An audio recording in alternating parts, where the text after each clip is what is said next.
have a friend with me today, Kendall O'Halloran, and she's actually running for a school committee in my town. And we're going to talk about everything from kids to parents to teachers to the administration and how communication flows along the continuum. And I'll give you a little bit of background on Kendall. She's a wife and a mother of two. She's got kids in the system, and she's got a long runway ahead of her. I think her youngest is, if I'm not mistaken, is in third grade. Kendall, am I right? Fourth grade? Fourth grade? Correct. So you got a long way to go. Third grade, correct. Third grade. Okay. So outside of that, Kendall has in her full-time job as a regional advertising manager and director of state relations for a national communications company. And she's done a ton of volunteer work in the town. She's volunteered for sports and school and all that. And we'll get into all that stuff. But today we're just going to talk about the reason she's getting involved at a higher level in the school system. And we're going to explore all sorts of topics as it relates to that. So Kendall, thanks for being here. Thank you. So Kendall, just to tee us up here, why are you doing this? If somebody said, why are you running for school committee? You're already volunteering with the schools, but what's your reason for wanting to do this? Absolutely. So I'm really looking for the next level in terms of giving back. For a little bit of personal history, I grew up nearby in Franklin, and I was in the public school system, K through 12, and also the daughter of a public elementary school teacher. So I saw and experienced those two angles of it, kind of from the indirectly from the teacher angle, directly from the student angle. And then certainly having been a resident of Canton for quite a while now, 13 years, I think it is already. Wow. My kids in the school system here, experiencing it as a parent. And as you mentioned before, I've been volunteering in town for different things throughout. This really all kind of took a turn because I am not by any means a politician type person. That's not anything that I ever strove for. About a year and a half ago, I attended my first school committee meeting in Canton. And I was there for a particular issue to discuss. Really became pretty enthralled with all the behind the scenes of what's going on there. And I say behind the scenes in terms of most people, if they're not attending, don't know what's going on. Certainly it is open to the public to attend these meetings, but all the decisions being made on the kids' curriculum, events, happenings, so many things that affect the teachers, the students, the family, the whole community. And at that point, I really thought, you know what, this is what I want to do next. I've kind of given back in different smaller volunteer roles, coaching here or contributing there or whatever it is, the mix of things. And that really I kind of saw as something very interesting to me for the next level. It's not an easy job. I wouldn't think no matter what you're running for, whether it's selectmen or school committee or whatever, it's not an easy job. And we talked briefly yesterday that even if you have the best ideas in the world, it doesn't necessarily mean that people want to hear them. But you had said this, there's some things that are important to you, like improving the quality of transparency. You talked about behind the scenes, and that communication between the administration, teachers, parents, and kids. And other things like topics like cursive writing, which seems to have that's archaic now. It's almost like my kids don't even know how to write that way anymore. Subcommittee, all this stuff. So I'll let you dictate where you think we should spend the time first. But you said transparency. Do we start there, or what do you want to focus on? So let's start with that, because I absolutely want to give credit where credit's due, that I think in terms of transparency and the communication from the school committee down to the parents, the teachers, and reverse, the ability for the parents to give feedback back up to the school committee has greatly improved, especially over the past year. To give some examples of that, there were a lot of surveys, as families in town will know, a lot of surveys that were sent out this year. How do you feel about this? Would you send your child back to all-in? If given this scenario, would you be comfortable with the 3-foot spacing distance, 6-foot spacing distance? Would you be comfortable with them taking the bus? So many different things, different feedback. There was a lot of communication on that. But those are two things that on that list kind of ideas that I have, things I'd like to focus on that I think did improve, but always can continue. Yeah, the surveys can be a slippery slope. There are certain people that they're on the survey. They're going to be the first ones to fill it out and it's done. And there's everyone else says, I didn't do the survey. I remember, without making this all about our town, because there's people, in public schools all over the state and country that deal with different things. And depending on what kind of town you live in, I would say the challenges are very, very different. The difference between, say, being in the public school system in an upper middle class community versus in an urban area, the challenges of the school committee and the teachers and the parents is significantly different. Yes. But when you open up a survey to the public for any reason, I mean, on one level, it's great because, hey, look, we want to know how you're feeling and we want to know what's important. On another level, here's 10,000 opinions that could be totally different. So how the heck how do you please everybody? I mean, you cannot please everybody, right? How do you exactly? I know you don't put out the surveys. I know the school, but what is the advantage to putting out a survey? I think in the air of trying to be open it up to as much feedback as possible, but just like you said, that's a can of worms. You almost need to have a disclosure at every question saying, we will consider this, we'll consider all the answers for all the participants. Ultimately, we have to make the decision that aligns with what the state leads and what's best for the district. Well, and you working in the private sector, I work in the private sector as well. Like the better organizations out there are always soliciting feedback from their teams. They want to know what's going on. They're rolling up their sleeves. They understand what's happening on the ground level in any environment. Right. The political companies out there, they already make their decisions, and then they kind of fake a survey to the team saying, hey, we want to hear what you guys have to say. And deep down, it's like, I don't give a crap what comes back because we're still making this decision. But then there's others that, and the better ones legitimately know what's going on. They survey just to make sure that their understanding is accurate, and they start to implement change. I'm guessing that you see some of that. There's good intentions behind these surveys. Very good intentions. And there have been a lot of adjustments to making people feel more welcome at the meetings. Sometimes very subtle, small details, but things that, because I've been attending the meetings for a year and a half, be the combination of in person and of course online via Zoom for the past year with the current climate, to give public comment during the open session. It's not an easy job. I wouldn't think, no matter what you're running for, whether it's selectmen or school committee or whatever, it's not an easy job. And we talked briefly yesterday that even if you have the best ideas in the world, it doesn't necessarily mean that people want to hear them. But you had said this, there's some things that are important to you, like improving the quality of transparency. You talked about behind the scenes, and that communication between the administration, teachers, parents, and kids. You also talked a little bit about, the middle school being a feeder for the high school and other things, like topics like cursive writing, which seems to have that's archaic now. It's almost like my kids don't even know how to write that way anymore. Subcommittee, all this stuff. So I'll let you dictate where you think we should spend the time first, but you said transparency. Do we start there, or what do you want to focus on?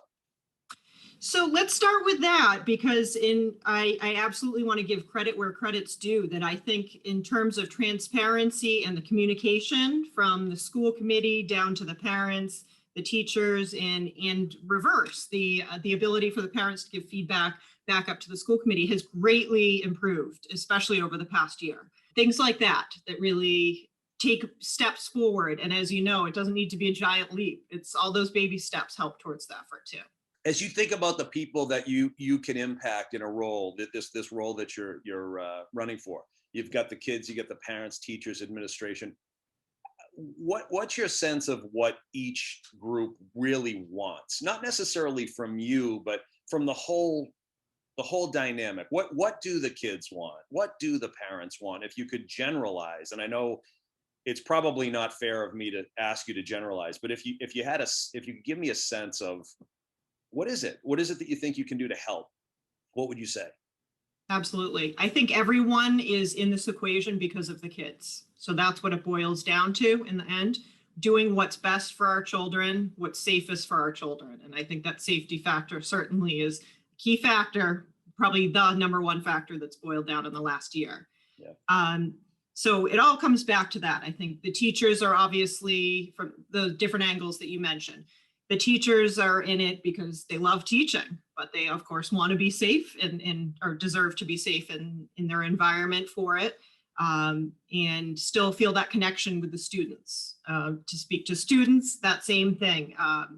Feeling safe, being able to learn. We know that there was a lot of lost learning this year. Teachers did an amazing job. Again, even the best job can always be improved on. And that's not to undermine the outstanding efforts, because especially what I have seen in two of our schools in town, one of the elementary schools and the middle school, have just been phenomenal. And I know that's representative of the town as a whole. So it's not certainly to just single out those two.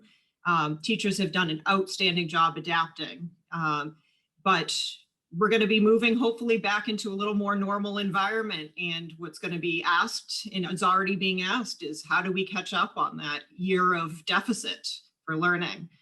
And they've been going full steam ahead this whole time, trying to adjust, pivot, change, and then changing circumstances throughout the whole year. So supporting them, making the teachers feel appreciated, hopefully always, but I think that's something that can definitely be improved. As far as the families, again, all aspects of this, children, teachers, families have been incredibly thrown up for a loop this past year. So them adapting back, a lot of parents starting to go back into offices opposed to working from home, looking for the safety and the reliance of their children, and also hoping that, of course, that lost learning is going to be recouped. Yep. So I think some of the key trends, and sorry to change this a little bit, veer off a little bit here, but that's going to be, I think, one of our key focuses this next year is how is everything adapted to account for making up the lost learning. Certainly, it's not going to happen in 1 year or whatnot, because not only are you trying to make up for a year, you're trying to gain the year that you're currently in as well. Right. I think it's going to be a several years process, adapting curriculum, a lot of adapting again, which will continue. Yeah, there's so many ways in which we could take this conversation. I at some level I consider myself a teacher because I have to train people, but I'm not a teacher like a school teacher. But I do have people that come in, and whether it's on Zoom or in last year face to face, where I've got to engage a room and hope that the room is open enough to consider what we're talking about and hopefully apply what we talk about. And that's kind of how, and at times in the past, I hate to admit it, but I've been critical of teachers who aren't effective at engaging a room. If you can't get the attention of the student, they're not going to learn anything. So like I've been critical around that. And then as you were talking, I started feeling guilty for being critical. I did, because you keep bringing up safety, and I know it probably ties back to the pandemic and COVID and making, Absolutely. The 3-foot rule, the 2-foot rule, the 6-inch rule. I don't know what's going on with that, but right. There's that component of safety. But then I just see, and you saw, and I know it wasn't in a school, but the supermarket out in Colorado, another shooting, shooting. And obviously there's been just an unacceptable amount of school shootings over the last, publicized tremendously over the last 25 years or so. How do you go in, and teach with a clear mind? How do you go in and learn with a clear mind? How do you let your kid go to school with a clear mind? Not only COVID and all this stuff, which even though it's important and I know it's a serious thing, I think we're going to manage that just fine. I don't think it's the other thing. And then all the other expectations that we put on teachers and students to somehow create an environment where somebody can actually teach and the other party can actually learn. Right. I feel like there's just, and this isn't just a public school issue. This is a college issue. This is a private school issue. How often are those discussions had behind the scenes? It's a great question. And you're so right. You really have to almost compartmentalize the effects of the world to be able to feel like you're in a bubble and be able to teach or learn and put that aside. And you're right, safety, and I was mainly talking originally about the pandemic, but of course, you bring up a very good current issue. so difficult to put that aside, and be able to learn and focus on what you're doing. The kids are having drills for what to do if there was someone to intrude into the building. And I'm in, as a personal note, I'm in kind of a unique situation because one of the first known publicized school shootings I was actually there for in Franklin. There was no one injured in it. There were shots fired, but this was back when I was in, let me think, 7th grade, in one of the middle school in Franklin. And I was down the hall, so I heard the shots, and some of my good friends were in the classroom.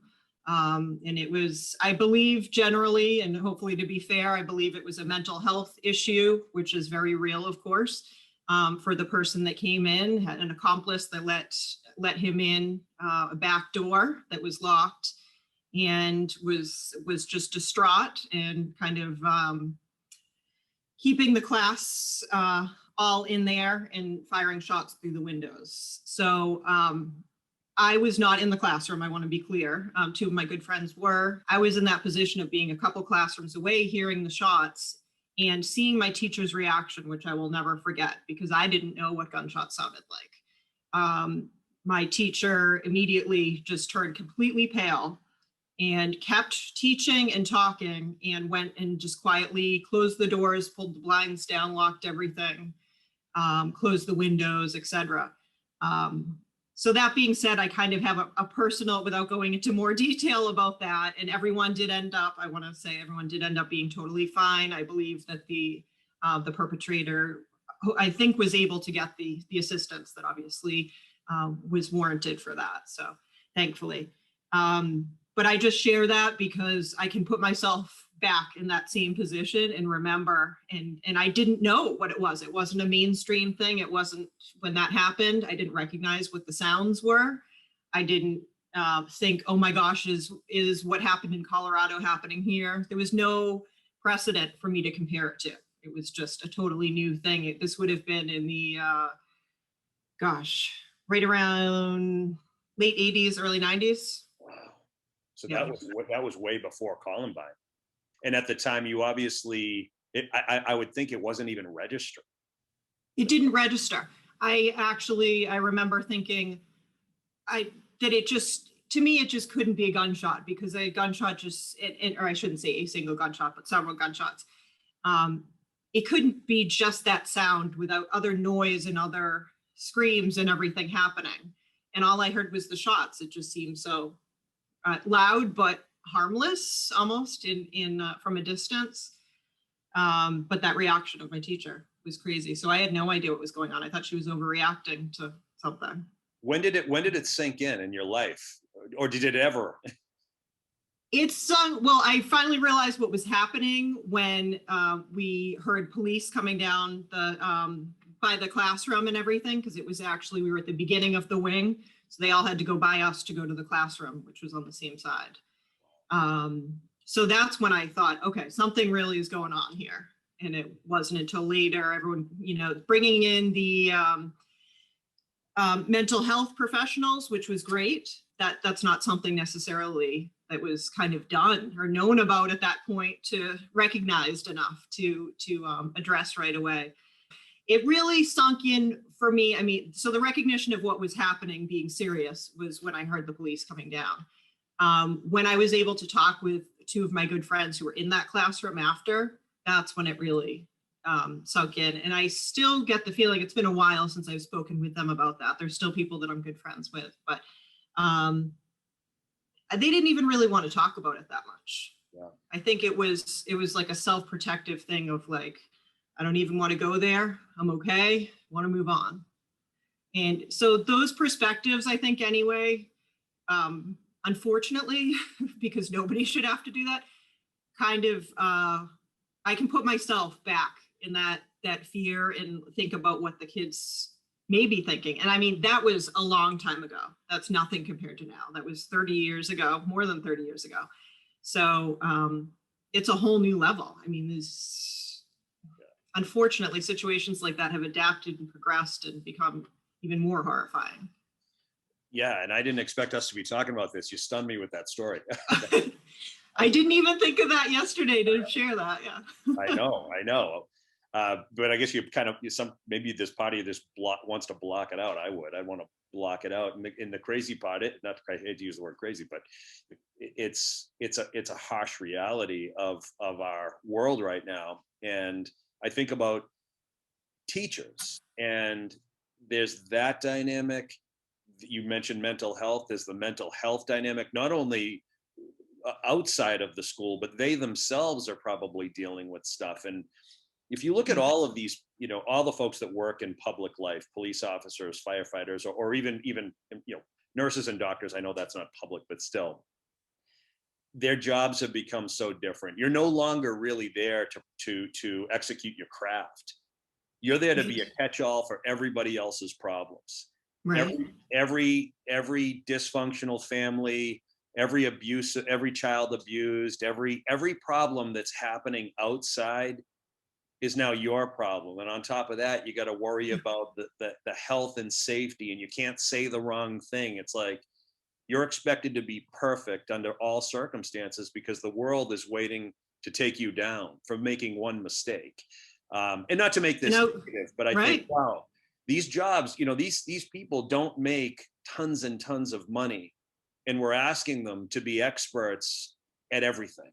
Every one of our problems, they've got to kind of see above, rise above. And I think it's unfair. And I don't mean to take this down a negative path, but at some level, I think about, that whole concept, that Maslow's hierarchy of needs, and our first need, I believe, is safety, if I'm not mistaken. And how the hell is school supposed to work if safety isn't like 100%? If you don't feel that, how effective is the damn environment? And how much are we talking about these things and thinking about these things, all the rules and regulations and tests and compliance and, making sure everybody feels heard and all that stuff, which is great. It doesn't mean anything if people don't feel safe, mentally don't feel safe. It's so true. And I think the past year with the hierarchy of needs, I mentioned that so many times in the past year and said, it's brought us down to such a base level. We've been so humbled to just survive with the bare minimum. I mean, we're all fighting to find toilet paper and paper towels. Who would have foreseen that? It's safety and basic needs. Who was thinking about luxury goods or anything, extravagant at that point? It was like, I just want to find some paper towels for my house. I mean, that's the way that's what it's become. And who would have thunk it, right? I mean, right. So what, as you pursue this goal of being elected to school committee, what do you think the biggest challenges are for anybody that takes on this role, that anyone that's elected to this? What do you think the biggest challenges they face will be? Wow, a lot of things here. Certainly, like you said, public criticism is part of the job, because you can't, as much as you listen to everyone, and so that's a key thing to me, is that you don't just go into a role and say, I know exactly what I want to do. The lost learning is a key over the past year. How we're going to ramp that up is going to be a huge challenge. Equally as important, and we've just been talking about this, is the mental health aspect at all levels. I attended a webinar last night for the middle school in town that was just to address adapting the middle schoolers back on the mental health, social, emotional level to being all in school, and talking about all the resources, ability of different things to be done there. Very well done, very well resourced seemingly for that. But I think that a lot of people probably say this might be a minor thing. I think it's really going to be a major thing, unfortunately, because I think it already is a major thing. Our kids have gone over a year ago from being what we would consider normal life to total shutdown, to total adapting of everything in their routines and normal life. And now we're slowly bringing them back. And I think that's such for the psyche, and especially for a young psyche that's evolving and learning, and different factors going on with them with growth and insecurities and everything. That's going to be, I think, a huge issue that needs a lot of focus. Yeah, I don't disagree with that at all. You know, we talk about this all the time at my house. And even though I've never been labeled a nurturing person, I'm really not overly nurturing. And anyone who knows me well knows that's true. But some of the stuff we've talked about at home over the last year, especially, has been around doing what's hard. Doing what's hard. Life's not easy. In a lot of ways, the last year has been a gift. As tragic as it's been, it's a gift. It's going to teach everybody from 80, from 100 years old down to whatever 2 years old, how to establish or develop some resilience. Yes. The reality is there's nothing guaranteed to us. No one's going to serve success up to any of us on a silver platter. At the end of the day, we've got to find a way, no matter how old we are, and as much as it sucks to see our kids going through this, I'd rather them go through it now and build that strength than have them think that it's just really easy. It's really easy. You're always going to get what you want. You're always going to go where you want. You're going to make as much money as you want. It's just not true unless you've got that fight in you, that resilience in you, that ability to like dust yourself off when you fall down. And as much as this year has really set us back emotionally, mentally, probably more so than financially even, because I know a lot of people I did a podcast on people thriving financially in spite of what's going on. I do think we have to somehow find a silver lining in this. Absolutely. My son, I told you yesterday, he's like, you're like an alien. This is what he said to my wife and I. He goes, you two are like aliens. It's as if like you're not supposed to have a problem. Like, no. We are supposed to have problems, but we don't necessarily have to be labeled by them. We don't have to keep them forever. We can actually like face them and work through them. Right. And he was saying, well, a lot of people aren't like that. A lot of people need help. Well, yes, so don't we. We need help too. Right. But I'm not going to be defined by my problems. No, I appreciate that. I think that and no disrespect to anyone, of course, because a lot of people have had some absolutely terrible losses, and in some cases, multiple terrible losses this year. Yeah. So I'm not trying to be insensitive to that, but challenges present opportunities. And that's something that I strongly believe also. A couple of years ago, I bought a wall hanging that we put up a couple times a year that says, grow through what you go through. Last year, we were saying we have more family time together. We're able to do some of these things that we always said we don't have time for. Just finding those challenges in a terrible time. And like I said, that was a much more ideal situation than a lot of what other people were going through, of course, in the past year. But it really is the general mindset of keeping positivity and looking for, okay, this stinks, but what's the positive I can take away from it? What can I learn? What can I do? You strike me as somebody who's pretty confident. And I know that you've been through a lot. Obviously, I didn't know about the school shooting, but I wonder if you're confident because you've been through tough times. And I wonder how much that will translate into this new role. The most confident people I've ever met in my life are the ones who have been through hard times, not the ones who went through easy times, not the ones who were always rewarded. And I do think there's a benefit to you having the experiences that you've had. You've got an education, and yes, you're successful, and yes, you have a job. I don't know that you'd be as effective as you are if you didn't have the problems over the years. Any thoughts on that? Yeah, it's true. It gives you perspective. And like you were mentioning before, to go back to that, our kids are learning from this. It's giving them the resilience. And thankfully, in both of our cases anyway, I know our children are still under our roof, so we can kind of protect them more and oversee them more throughout this. But as you go through life, definitely that idea of, oh gosh, I made it through that and I survived, so I can do this. This isn't nearly as tough as that was. Generally speaking, I think it will strengthen them also. And hopefully people see that positive opportunity for it, and not just looking back saying, maybe acknowledging that it was a terrible time, but then putting the, but this is what I learned, but this is what I can do now. Maybe this is the new skill I started and it forayed into some new ability and talent, or looking at the positive side of it.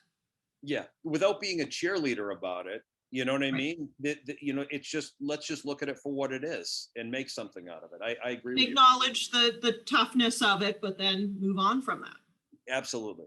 Absolutely. All right. So, just fast forward 2 weeks from now, 2 years from now, what will cause you to look at it and say, that experience is a success right now, not only for you, but more or less for the kids, for the teachers, for the parents, the administration, the town.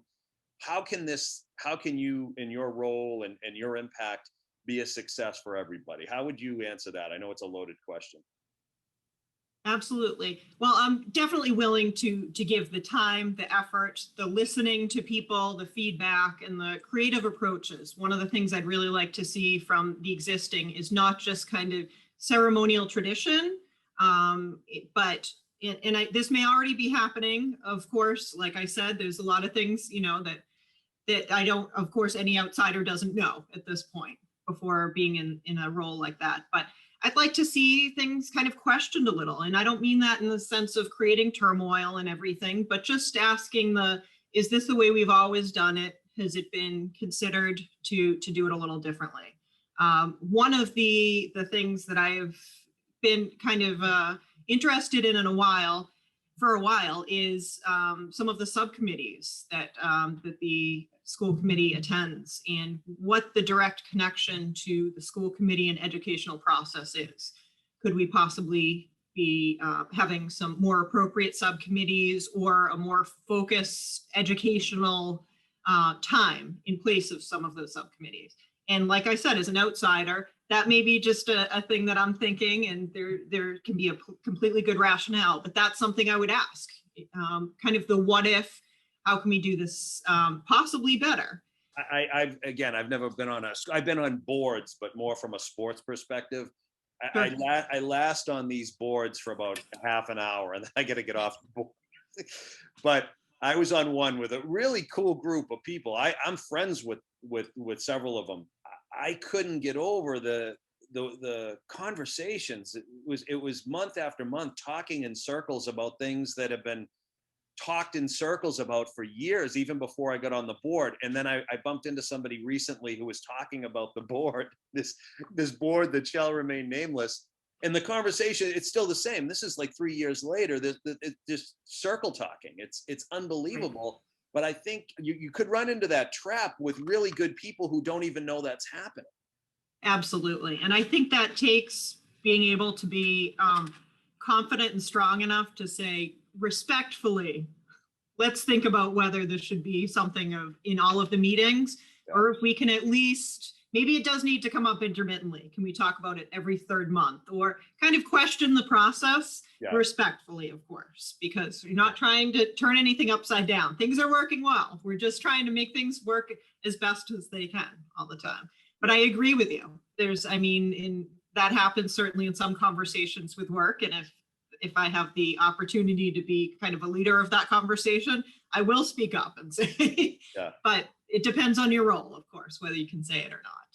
Yeah, that's one of the reasons I don't work for anybody anymore. I just can't. Some of the meetings, I'm like, this is awful. This is awful. But meetings and committees, and with all due respect, I am in no way implying that our town does this. It's just conversation for the sake of having conversation, meeting for the sake of having a meeting. And sometimes we forget, like, what are we doing here? That's why I asked you, why are you doing this in the first place? If this is really for the kids or improving communication, transparency, is our time truly being spent to improve all this? In the end, will we all look at this saying, wow, we made some progress here? Or are we focused on, should we put that plaque over on 3rd Street? I mean, not that that's not important. Without naming the topic, this was an experience recently on one of the meetings was that I kind of thought about, but a lot of people privately wrote to me and said, why is this topic being discussed for 45 minutes when we're all waiting for this next issue that ends up being pushed to a later meeting? And it's all important things, but certainly maybe having kind of a not strict, but general time limit on topics. Yeah. Who knows? Who knows what the ideal is, but it's worth the conversation to, what can improve it. I don't necessarily have the answer exactly to that, but the conversation, the brainstorming for it. Well, that's the challenge, when you've got a hodgepodge of opinions and reasons and all that, it makes it difficult. I always reference that book that was written years ago, 7 Habits of Highly Effective People. I don't know if you read it. Stephen Covey. I did a long time ago, yes. The only thing I remember a few things in the book. I remember a few things. One is quadrant 2, which no one's gonna, if you didn't read the book, you're like, what the hell is he talking about? But working on things that are important, eliminating the urgency. It's like, look, if I can create a way of focusing on what's important in advance, then I'm never operating with my hair on fire, and I'm not wasting time on stuff that doesn't matter. It's what's urgent, what's important, and let's figure out a way to focus there first. And the other thing is just having a sense of urgency and a sense of responsiveness to other people. There were so many other things he talks about.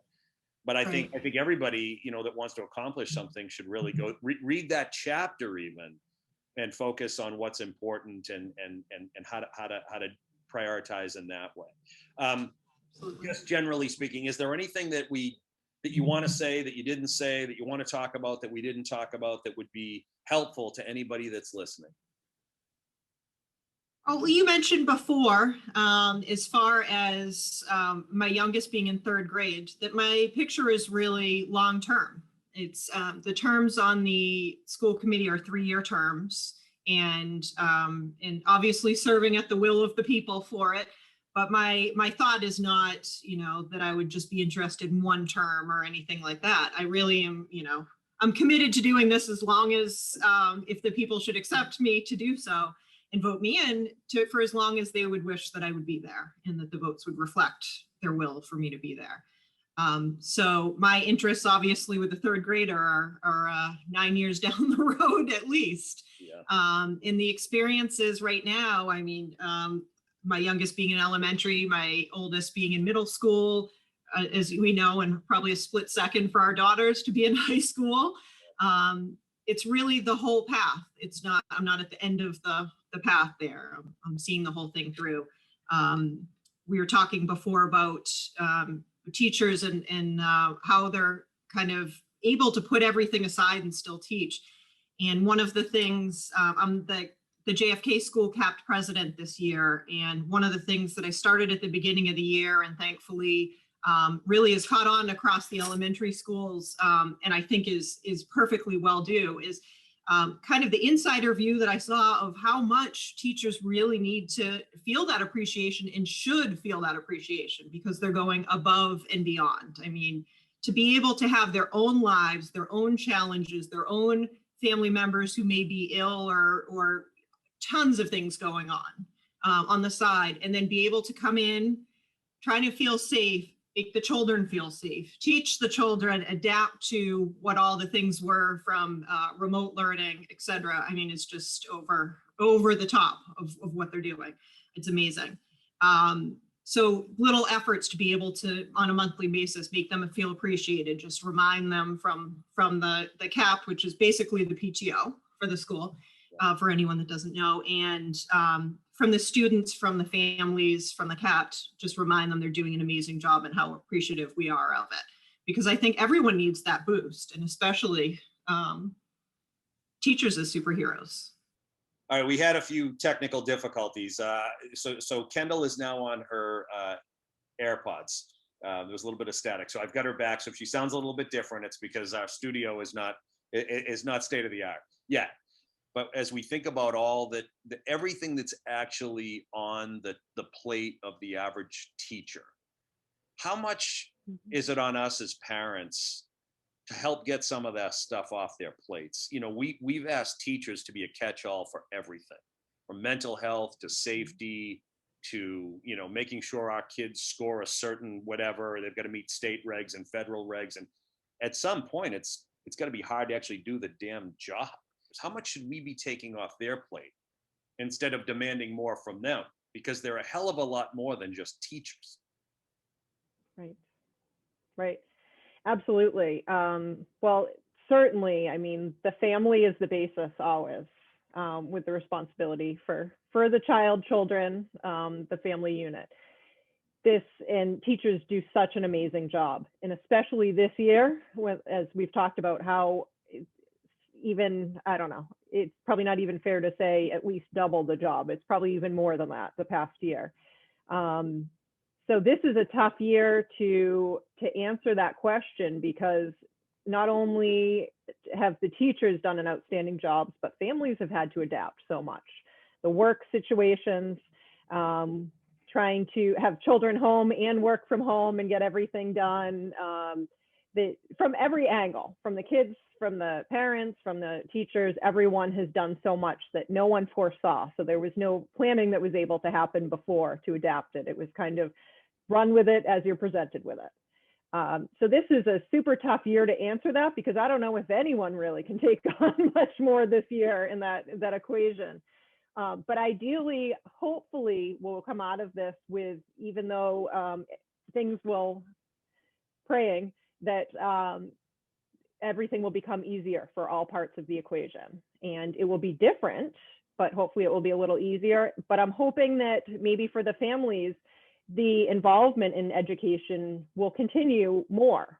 Not necessarily to the extent that it has for the past year. Certainly that's probably not possible for almost all families, but the engagement, the knowledge of where children are, educationally, the assistance that's happening from parents, from siblings at home on an educational level, reading together, things like that. Hopefully that might be one of the lemonade situations that comes out of this, is more engagement on the family level. And I'm not saying that didn't happen before for many families, even most families, but it never hurts to have that strong connection on an educational level at home too. It's not all on the teachers, although we do count on our wonderful teachers to bring our kids to the next level.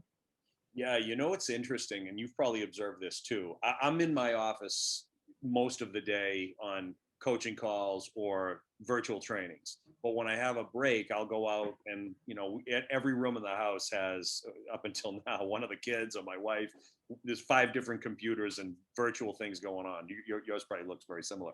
Yeah. And from time to time, I'm such a distraction. If I go out to make a sandwich or something and my daughter happens to slide in, it's usually her, she'll slide into the, her, she'll slide into the kitchen and work on the island, and I'll overhear some class, and then I become a child in that moment, and I'm always trying to distract her. Oh yeah. Oh, it's brutal. She's like, she'll mute. She's like, they can hear everything you're saying, and she gets really upset. Or I'll try to make her laugh, or I'll make a comment about and she's just like, Dad, but I will say, I'll sit there and listen, and some of the teachers are just spectacular at engaging and keeping the class moving. And then I don't see that with all, I've heard some just, and it's probably more at the higher level where they're just pushing work off to the older kids and saying, go figure it out. And then there's not as much teaching. It's more just, so I've seen both, but I will say that the better teachers have become even better at engaging. That's where I'm most sensitive. Are the kids listening to you? Are they paying attention to you? But I do think there's been a lot of success in that realm. Maybe that I see it now this year where I didn't see it last spring. I've seen an evolution there. Absolutely. And it's skills for the teacher, it's skills for the students as they move ahead in adapting. We've talked about that before. And I'm kind of segueing a little bit off of what you said, but when you were talking about the older kids teachers, something I wanted to mention is I know, especially in town, there's been less in-person learning time for our high schoolers. And there are reasons for that, but that is also concerning. So that's one of those situations. I'm not saying I have the magic answer, but there's probably more learning and engagement that needs to happen with them also because of the in-person time that's been lost at that level because of the setup. Again, not criticizing what's happened, but just saying there's both the challenge and opportunity for more to happen there, so that we can get, especially our high schoolers, more in-person time. Yeah, and you're at the mercy of, because it's public, you're at the mercy of what the public rules are or what the governor says. Correct. And I know this is going to sound not productive, but when I hear we're going to go from 6 feet to 3 feet, I don't even understand what we're talking about. And then what are we going to go 2 feet and then 1 foot? And then who's actually measuring? Are we walking around with like tape measures up? That's, 2 foot 9 inches. You're too close. 3 foot 2 inches, but I know it's important. I don't mean to make light of it, even though I'm making light of it. I got my COVID shot, by the way. And I got tested and all that. So, and I got the second one coming. So I got it. I'm not flying in the face of this, but I think we've given people way too much to consider. There's way too much to interpret. 3 feet, 6 feet, 2 feet. And it's definitely impacted, the way in which some of this has been rolled out at a higher level. But you know more than me. You sit in the room and you listen to the conversations from both sides. All right. So just to wrap up, where do you think, there's been a lot of progress made. You've acknowledged there's been a ton of progress made. You've observed a lot of it. Where will progress be made as a result of you making your mark here? So bringing Canton ahead to the next level of success, of educational rankings and success for the individual students, is really where the baseline for all of it. There's a lot of sub-factors, of course, that happen with that. We've talked about mental health and the catching up on learning from the past year, social emotional impacts, et cetera, that all feed into that. But the big picture is bringing Canton ahead. What makes it better? And I think it takes that what if questioning. Growing up with my mom as a school teacher and a perfectionist, whenever I did a project for school, I'd think, oh, it's done. Okay, I can hand it in. I don't have to worry about it anymore. And I would show her before and she'd say, inevitably, that's really good. What can you do to make it even better? And I hated that line. It was like, in that moment where you think you're done and you're like, oh, yeah. Are you serious? What? It's just, I hated it, but that voice has been in my head. It stayed in my head. And I've had to adapt to how I do it. Finish a project, let it sit for a little bit, to let myself breathe, and then go back and say, all right, now what can I do to make it even better? Because I think that's really the idea of what you need to bring into any committee or group is positivity, the ability to kind of challenge what's been there respectfully and understanding there are reasons that what's there is there, but questioning how it could even be done better in the future. And being able to be confident enough to engage that and not kind of shrink back from somebody saying, I don't like that idea, and then just kind of disappearing and backing down. I mean, at the core, our goal is all about, everyone in this equation is about the best future for our children of the town. And I mean, children everywhere, of course, but in this role, the children of the town. So that's what it goes back to. I mean, shared goals. When you can disagree on things, you come back to the common goal and say, how do we best get there for their futures? Yeah, it's a great answer. I agree with you because, at the end of the day, I mean, shouldn't we always be looking at that? I know I'm sure it exhausted you as a kid to hear your mom say that. I would have been exhausted, but when you really think about it, why wouldn't we want to just be a little bit better? I mean, if you think about anything in the world, from cars to technology to health, we're always make medicine, always trying to make progress to be better. And no one's taking that personally. It doesn't mean what once existed was broken, and it doesn't mean it was wrong. It just means it's improved. We're constantly growing. So I think just helping people not to take those things so personally. I mean, we are, you and me, we can't take that stuff personally if somebody wants to talk about how to make something better. I mean, that's what growth is all about, and it's uncomfortable, but that's the point. That's why it's growth. So, exactly. All right, that's great. Well, is there anything I didn't ask you? Anything I should have asked you? I don't think so. No, I think we covered everything. Okay. All right. And your sign is on my lawn. Do you know, by the way, I've never put a sign on my lawn ever. Are you serious? Never. I'm not against signs or anything. And by the way, I'm not inviting everyone else to put their sign on my lawn. But when you ask, like, yeah, we'll put the sign out there. But it's good to hear what's actually behind the conversation or behind your reasoning for wanting to do it. The reality is even though I vote all the time, I'm not the most educated voter out there. I don't take the time to really dig. I've talked to people in the past about, well, why are you running for this? Why are you running for that? A lot of the answers I've gotten over the years pretty generic. I love this conversation. I'm surprised by some of your experiences. That was interesting. Like you get perspective that goes beyond the basic blocking and tackling of education. So I think that's gonna help you in a lot of ways, relate to so many more people. So I appreciate your time, Kendall. I enjoyed it. Thank you, Dave. Me too. I appreciate your time and the opportunity. All right. Best of luck in this. Thank you so much. Okay. Bye-bye. Bye-bye.